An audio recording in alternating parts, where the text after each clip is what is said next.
गलवान घाटी में 15 जून की रात को जो भारतीय सैनिकों ने चीनी सैनिकों के साथ किया और जिस तरह से उनके बहुत सारे सैनिक मारे, उसको लेकर पूरी दुनिया इंडियन आर्मी का लोहा मान रही है, जिसे लेकर हमारा पड़ोसी देश पाकिस्तान भी ये मान रहा है कि गलवान में भारतीय सेना ही बलवान थी।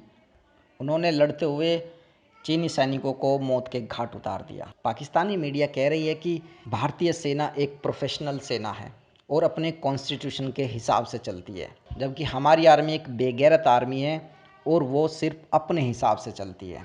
आइए सुनते हैं कि पाकिस्तानी मीडिया क्या कह रही है। सिर्फ इसलिए कि वो आपके डिक्टेशन पे नहीं चलने को तैयार। किसके डिक्टेशन पे? उन वर्दी वालों पे जिनको हम तनख्वाह देते हैं, जो कॉन्स्टिट्यूशन की सुबह से शाम माँ बहन एक करते हैं, जिन्होंने किया इस कॉन्स्टिट्यूशन का, उनसे हम डिक्टेशन लें। जिस दिन इस पाकिस्तान में इंसानों की हुकूमत आ जाएगी, महज़ीब हुकूमत आ जाएगी, ये बाजवे पाजवे सारे वर्दी वालों को लटकाया जाएगा अदालतों के जरिए। इन लोगों ने क्राइम्स अगेंस्ट ह्यूमैनिटी किए हैं, पाकिस्तानियों को मारे हैं। मुझे बताएं दुनिया में एक हिस्ट्री में आर्मी जो अपने ही बंदों का कत्लेआम करे। बलोचिस्तान में मिसिंग पर्सन इतने हैं, केपीके में मिसिंग पर्सन इतने हैं, क्वाटा में है, सिंध में है, अर्बन सिंध में है, कहां नहीं है? क्यों भाई? आपको हम तनख्वाह देते हैं, जाएं इंडिया से लड़ें और आजाद कराएं कश्मीर को। इसके लिए वो आपसे नहीं होता। वहां पे 93,000 पतलूने लटका के आ जाते हो और हमारे ठेकेदार बनते हैं। तो इन फौजियों को तो हम निपटना जानते हैं। कब तक चलेगा ये मामला? नहीं चलने वाला। ज्यादा कंगले हो गए, इनके पास तनख्वाहें देने के लिए पैसे नहीं है, भीखे नहीं मिल रही। अब इनको पता चलेगा, बहुत कम अरसा रह गया इनके पास। दुनिया कब तक खामोश रहेगी, ये आप देखिएगा। लेकिन सर सब लोग, जैसे अगर इवन हम भारत की भी बात करें, तो वो तो अपनी फौज की अगर कोई कमजोरी हो भी तो उसको छुपाते हैं, बहुत सपोर्ट करते हैं कि जी अगर हम, वो कहते हैं अगर हमारी फौज ना होती तो हम इतने मजबूत ना होते। तो हम एज अ पाकिस्तानी हम अपनी फौज को क्यों सपोर्ट नहीं करते? क्या ये चीजें सब हमारे पास कोई प्रूफ है इन सब बातों का? हम कोई दावा कर सकते हैं कि बात सच है, सिर्फ फैलाई भी नहीं है?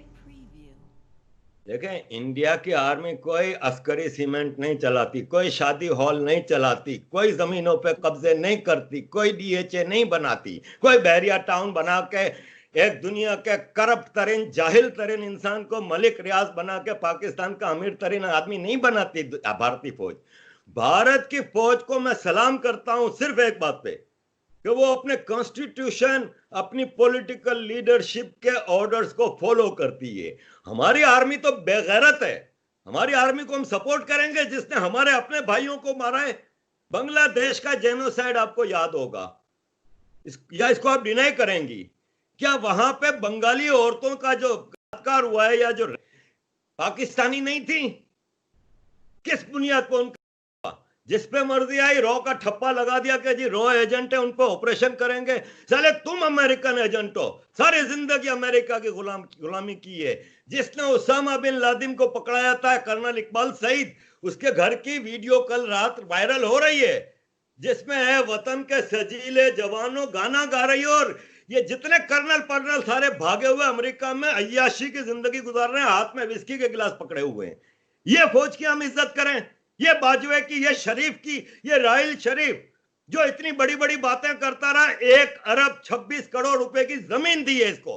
क्या इसकी खिदमत है सिवाय लूटने के, सिवाय 7 स्टार फोर्सेस के? और दुनिया की पहली आर्मी है जिसका आर्मी चीफ रिटायर होता है, दूसरे दिन किसी और मुल्क की नौकरी करने चला जाता है। इतना स्ट्रेटेजिक पोजीशन होती है। जिसका आईएसआई चीफ पाशा शेखों के जूते चाट रहा है। पाकिस्तान की न्यूक्लियर आर्मी का चीफ शुरता बना हुआ है शेख मोहम्मद का। इस फौज की मैं इज्जत करूं? अरे लानत भेजता हूं मैं इस फौज पे। पाकिस्तान मेरा जिंदाबाद है, पाक फौज मेरे लिए मुर्दाबाद है। लेकिन सर अगर पाक फौज ना होती तो आपको नहीं लगता कि अफगानिस्तान होती तो पाकिस्तान एक जन्नत होता? पाक फौज के होने से कुछ नहीं हुआ। हमने 55% पाकिस्तान इसी पाक फौज के होते हुए खो दिया। हमने, पाक फौज ने हमारे लिए क्या किया है?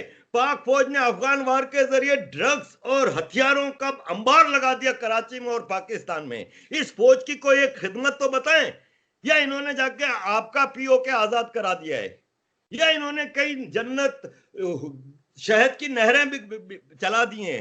अरे पानी तक कराची का ये सप्लाई करते हैं। ये बेगैरत करबला वाले यजीद से बड़े काफिर हैं। सर इनके आज भी मैं एक टॉक शो देख रही थी रिपब्लिक भारत पे, तो उसमें उनके, मुझे नहीं पता अपोजिशन के थे या कोई एनालिस्ट थे, ये मैं मुझे नहीं समझ आई, लेकिन कोई थे जो ये कह रहे थे कि सारी दुनिया चाइना के साथ खड़ी है और भारत अकेला है।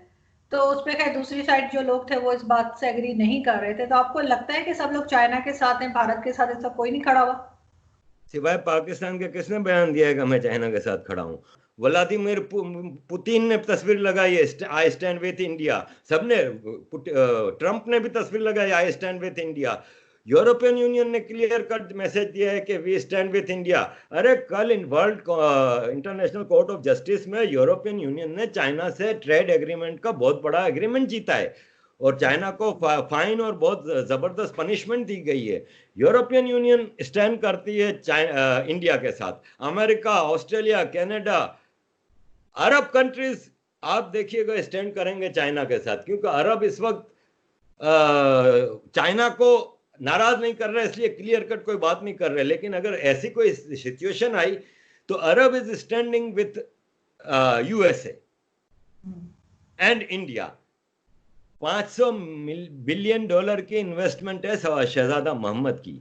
पाकिस्तान में इन्होंने सिवाय मदरसों को और कहीं इन्वेस्टमेंट नहीं की, सिर्फ मस्जिदें मदरसे बना के दिए। एक प्रोजेक्ट नहीं है सऊदियों का यहाँ पे जो आवाम की बहबूद का हो। इंडिया में 500 बिलियन खाली शहजादा मोहम्मद की इन्वेस्टमेंट है, दुबई, अबू धाबी, इन सब की इन्वेस्टमेंट है। ये सब इंडिया के साथ खड़े हैं। हम तो पढ़ते हैं ना, अगर कोई एक आदमी उठ के कहता है कि नहीं जी इंडिया के साथ नहीं है चाइना के साथ है, तो साबित भी तो करे ना कि किसने चाइना को सपोर्ट किया है। किसी ने नहीं किया सपोर्ट, सबने कंडेम किया है चाइना को। नेहरू साहब ने 2-3 बार, राहुल गांधी के परदादा ने, परनाना ने 2-3 बार कोशिश की, लेकिन चाइना ने पंगा लिया तो बुजदिली से वापस पीछे हट गए, वहां पे कुछ नहीं हो रहा था। ये नरेंद्र मोदी माजी के इसी कांग्रेस के ब्लंडर्स को करेक्ट कर रहे हैं डोमेस्टिकली। उन्होंने वहां पे कंस्ट्रक्शन शुरू की, वहां पे पुल बना उस दरिया के ऊपर और कई रोड वोड बनने लगे। तो चाइनीसों ने उन वर्कर्स के, वो फौजी वर्कर्स जो थे, निहत्ते थे, क्योंकि चाइना इंडिया का पैक्ट है 1967 में कि फायरिंग नहीं होगी। तो इस वाकये में भी एक भी गोली नहीं चली, तो उनके ऊपर हमला किया। अचानक हमला हुआ, 20 इंडियन फौजी शहीद हुए, चाइना के 50 से ज्यादा मारे गए। इंडियनों ने भी फिर भरपूर जवाब दिया इस अचानक हमले का, भाग गए। ये नहीं बढ़ेगी आगे। चाइना इस वक्त किसी से जंग अफोर्ड नहीं कर सकता। हाँ, एक मोहल्ले की जो भाई नहीं होती, जो मासी होती है, जो सबके घर में जाके लड़ाती है, सब कुछ करती है, एक हर मोहल्ले में एक पुरानी बूढ़ी होती है, वो पाकिस्तान है। वो कोशिश कर रहा है कि इंडिया से हम तो लड़ नहीं सकते, हमारी तो इतनी औकात नहीं है कि हम इंडिया से कुछ करें। जब भी लड़े हैं तो कभी सियाचिन दे दिया, कभी कारगिल दे दिया, कभी ईस्ट पाकिस्तान दे दिया। तो चाइना को उकसा रहे हैं हम, लेकिन होना वाना कुछ नहीं है। चाइना नहीं लड़ सकता इस वक्त, चाइना जंग अफोर्ड नहीं कर सकता।